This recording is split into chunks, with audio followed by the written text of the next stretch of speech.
Big Willie here on the kickoff and the score, and it's match week 26 of the English Premier League. Midweek fixtures are being played today, tomorrow, and Thursday.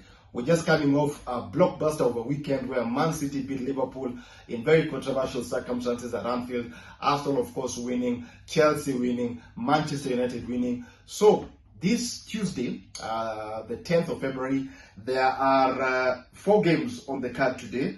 Let me start with Chelsea are taking on Leeds United at 10:30, and then we've got Everton against Bournemouth also at the same time, and then Spurs against Newcastle at 10:30 East African time, and then West Ham United taking on Manchester United at the London Stadium at 11:15. So should be a cracker of the first 4 games of Tuesday. Of course, the two key games here. Actually, Spurs and Newcastle is the highlight game of today, because when you look at where those two teams are and the expectations, people had that these two teams were going to be fighting for a Champions League positioning, but they're literally nowhere. Spurs lost to Man United in the early kickoff on Saturday by 2-0. Newcastle lost at home to Brentford by 3-2 in the late kickoff.